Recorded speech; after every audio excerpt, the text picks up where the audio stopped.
ज़ैगम साहब, आपकी मौजूदगी का फ़ायदा उठाते हुए मैं ज़रा तोशाखाना रेफरेंस के ऊपर भी आपको लेकर आ रहा हूँ कि तोशाखाना रेफरेंस में बानी PTI और उनकी जो अहलिया हैं बुशरा बीबी, उनकी भी सज़ा मुअत्तल की गई है और अब जो उनकी मरकज़ी अपील है उसके ऊपर समाअत ईद के बाद रखी गई है।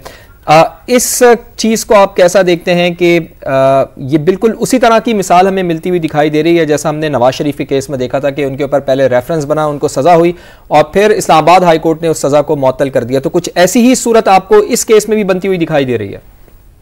देखिए, उनको जो रिलीफ का एक फायदा था वो ये था कि उनको मतलब कुछ मौका मिल गया। यहाँ पे मसला ये है कि इन पर सिर्फ एक केस नहीं है। यहाँ पे अगर इसमें रिलीफ उनको मिलती भी है, क्योंकि सजा सिर्फ मुअत्तल की गई है, सजा को खत्म नहीं किया गया है, ये यहाँ तक उनकी रिलीफ है। उनकी अपील सुनी जाएगी और अगर ये महसूस करती है आला अदालत कि उनकी सजा नहीं बनती तो फिर तो एक सही रिलीफ होगी। लेकिन मसला ये है कि उनके ऊपर जो केसेस हैं उनकी तादाद इतनी ज्यादा है और अभी शायद आगे भी बने कि ये जो रिलीफ है उसके नतीजे में शायद उनको वो फायदा ना मिल सके जो उनकी जमात चाहती है या वो चाहते हैं कि वो आज़ाद हों और बाहर आएं और सियासत में हिस्सा लें।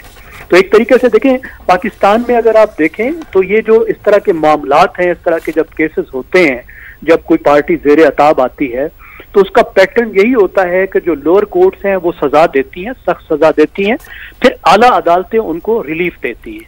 आज तक शायद आपको कोई केस भी ऐसा नहीं मिलेगा इस तरह का जिसमें फिर आला अदालतों से इन लोगों को, सियासतदानों को रिलीफ ना मिली हो। शहबाज शरीफ को भी, नवाज शरीफ को भी, मरियम नवाज को भी, कैप्टन सफदर को भी, पीपल्स पार्टी के, तो इनको आला अदालतों से रिलीफ मिलने का सिलसिला तो शुरू हो गया है। लेकिन मसला ये है कि अगर आला अदालतों से तो रिलीफ मिल गई है लेकिन लोअर कोर्ट से सजाएं भी तो साथ साथ मिल रही है ना। जब तक नीचे का मसला नहीं रुकेगा तो उनके बाहर आने का कोई रास्ता नहीं खुल सकता।